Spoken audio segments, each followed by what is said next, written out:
Hello, I'm Jason Storm, and in this video I have my first impressions of the phone that everybody's been talking about, the Samsung Galaxy Note 8. Well, it's not the only phone everybody's been talking about. It's been the Samsung Galaxy Note 8 and the iPhone 10, or well, the iPhone X, or however you would like to call it. But today I have for you the Samsung Galaxy Note 8, and I've only spent a few hours with this phone today, so I thought I would just do a quick initial impressions and just what I thought of it. So let's jump into it. Quickly, let me go over the specs. It has a 6.2 rounded corner quad HD plus Super AMOLED display, two 12 megapixel rear cameras with image stabilization on both of them. It has an 8 megapixel auto-focusing selfie camera. It's IP68 water and dust resistant. Iris scanner, 64 gig memory, 6 gig RAM. It has fast charge USB-C, and it has wireless charging. Now the memory on this is obviously expandable because it's Android, it's not an iPhone. So you can expand the memory on this up to 256 gig. But anyway, let's take a look around the phone. First of all, the Samsung Galaxy Note 8 has this funny little pen thing called a stylus that pops out of the bottom. And when you've got your screen off, you can then write a message on the screen and save it to notes. Well, that's a bit high score of me.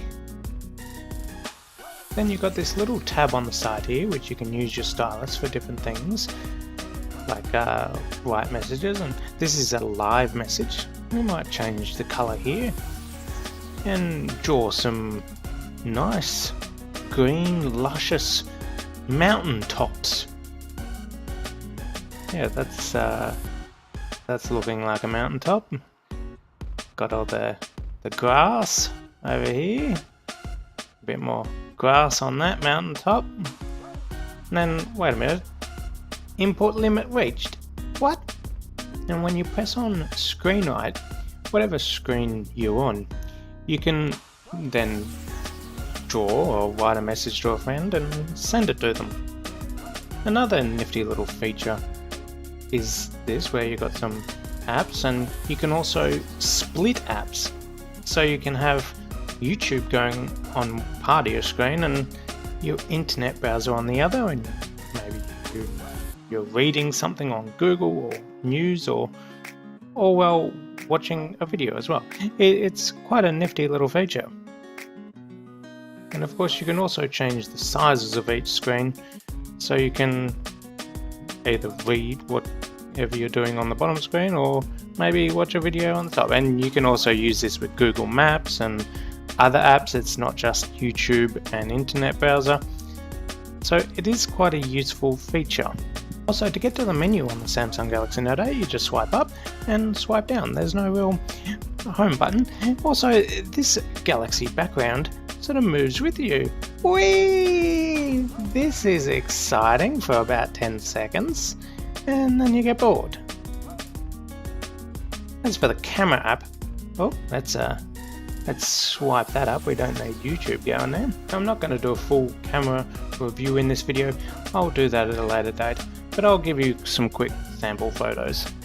This photo was taken on the 8 megapixel front-facing camera, and this was taken on the twin 12 megapixel rear-facing camera. I quite like the rear-facing camera. It's got quite good depth of field. Both images in the photo is quite sharp, not dark. It's very good. But let's go on to the looks for a moment. Now this is the midnight black version. It's quite big. I mean, my daily driver is a Sony Xperia XZ Premium, and I think that is quite a big phone. And the Note 8 is bigger. You need quite deep pockets for it to fit in there correctly. But in terms of looks, I quite like the full black slab type look. The display goes all the way to the edge and sort of round the corners a little bit. One of the downfalls of this entire black slab though, I don't know if you can see that, but that is very fingerprinty already. I've been with this microfiber cloth for ages trying to clean this up, and it just won't clean up. It is so fingerprinty and smudgy that it's just impossible and pointless. It has a very nice display, very big. It is an 18 by 9 display, not a 16 by 9.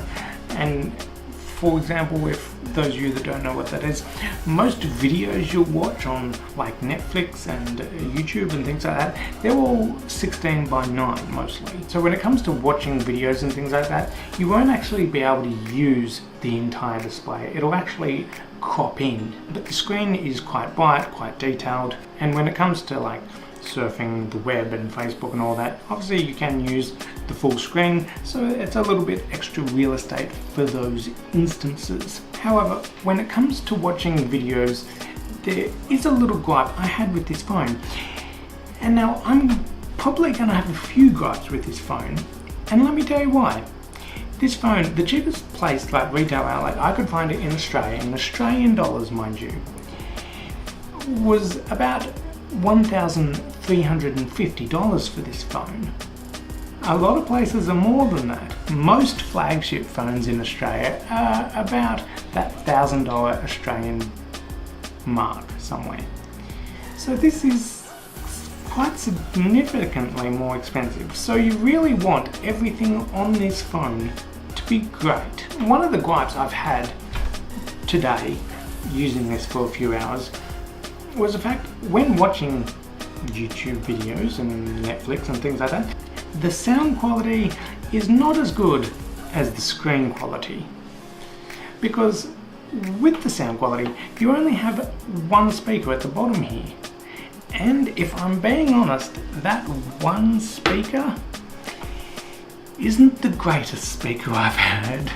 In fact, when I was just watching my normal YouTube videos, I noticed it was lacking a little bit of bass just in the normal videos. So I went on to music sites and I decided to listen to some bassy music. And I thought, am I listening to these songs wrong? Like, is it wrong inside my head? Because I seem to be missing the bass line. The bass line just seems to be non-existent and not there whatsoever. And under most circumstances, I'm just generally not a fan of phones with only one speaker, particularly at the bottom. And especially at this price range, you should have dual speakers, preferably front facing. I mean, the Google Pixel 2 has it, the Sony has it. Why at a more expensive price does it not have dual front facing speakers? Let's talk about the usability for a second. Now, this is about how I hold my phone in with the corner on that little crease there, just so it's not going to drop out. You don't want to be breaking your over $1,000 phone. To get into the phone, you obviously use your fingerprint sensor, don't you? Where is the fingerprint sensor? It's up there. I can't reach it. So if I to move my hand down like this, so I can, all of a sudden, and it's a slippery phone too, and it's right next to the camera. So once you do get your hand up far enough, I have big hands by the way, so people with smaller hands than me are going to have even more of an issue. But once you do get your hand up far enough, then all of a sudden, oh wait, is that the camera that I'm pressing and making all smudgy so I have to clean it every time I take a photo? Or is that the fingerprint sensor?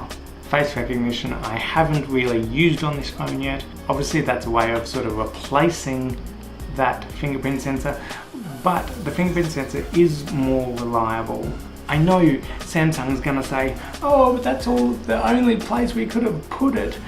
But Samsung, I don't care. Play Tetris a few times. for a few days, get better at moving things around the phone, put the fingerprint sensor somewhere else, and while you're at it, put these buttons somewhere else as well. While the phone is in the normal position, I would hold it. I also can't reach the power button. The power button is here. My finger is here. And I can only just reach the Bixby button, in which I do not want to use. And the volume controls, which are here and here, again, I cannot reach. So Samsung, you need to get better at playing Tetris. This is a phone you have to use every single day. You want things to be just there at your fingertips. But that's it for this video. Thanks for watching, everybody. Check out some of my other videos around here. Hit that like button, hit that subscribe button. There's gonna be more videos on this Note 8 coming up that are going to be good, going to do some camera tests, some reviews, and different things. So keep subscribed, and I will see you next time. Okay, bye!